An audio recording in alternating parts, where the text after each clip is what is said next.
let's continue our Bitcoin discussion with Andrew Au. He's the co-founder and CEO of AGDelta. It's a Singapore-based company using digital technology to make financial investments, services and advice more accessible, safer and smarter. And still with us is our guest host, Frank Troyce of Soho Capital. So Andrew, first to you, what is going to happen when we see these futures go live? Good morning. Thanks for having me.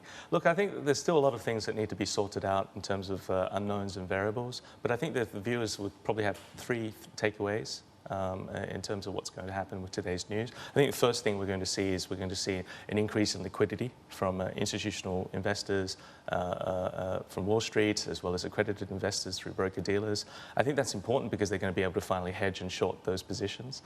Secondly, we're going to see, and this could impact price volatility in the short term, we're going to see more leverage with the contracts having a 2-to-1 leverage sort of ratio. And I think thirdly, what we're going to see, which is most important, is I think just better market mechanics in terms of price discovery mechanisms connecting buyers and sellers.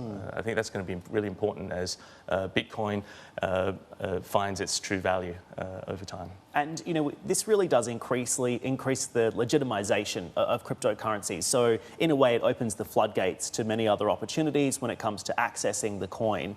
What's next? Do you see this as a pathway to an ETF or other products?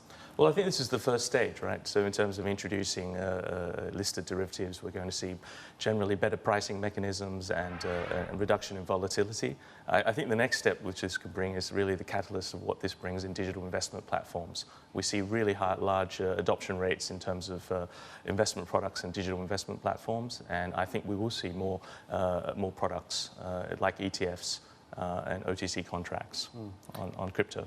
Andrew, we used to say one of the running jokes was that for folks buying Bitcoin, they should actually take a quiz on the blockchain and actually be able to describe it. Your firm has done a lot of work in the region, to your point, on investment products and platforms. What do you see, I mean, especially relative to blockchain, as probably being what we should be looking at the next generation in terms of products and platforms?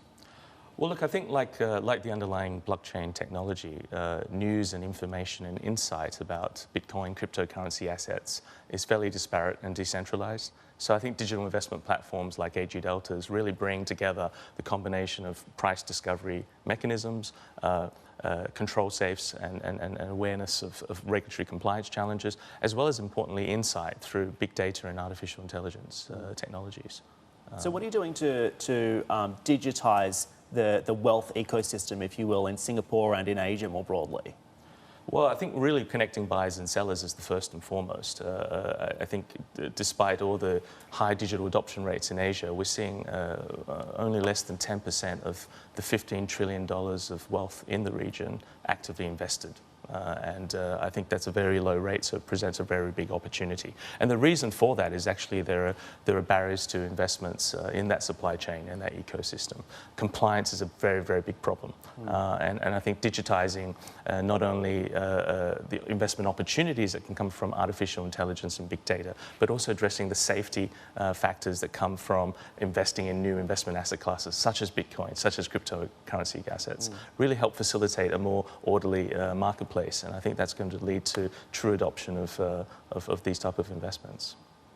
What do you see, just to take that a step further, in terms of big data? BlackRock almost completely eliminated their entire capacity for active management, and ETFs here have been slow in terms of regional adoption. Again, your firm has done a lot of work in digital wealth and helping folks automate and think about that. Do you envision that being incorporated in the investment process? And also, what are your thoughts on passive investment for the region relative to the adoption globally? Well, I think we're going to see a lot more interest in other OTC products, such as actively managed certificates. I think smart beta and thematic baskets are something that is increasingly asked about. So whether it be a thematic basket on Bitcoin and crypto, or an actively managed strategy on some smart beta strategy, I think what's important is how that's going to be captured in a digital investment platform. And I think you have to be able to classify some of those investment products and strategies and be able to link that digitally through the investment profiles of the individual clients. So effectively what we do in the AGDelta platform is help really make that complex world of investments, which has just got a lot more complex through the introduction of crypto, a lot more accessible, safer, and a lot more relevant. fascinating to watch. Andrew, we're out of time. We'll have to leave it there, but thanks for coming on and having a chat with Frank and I today. Appreciate it. Thanks, Dan. Cheers. That's Andrew Au, the co-founder and CEO from AGDelta.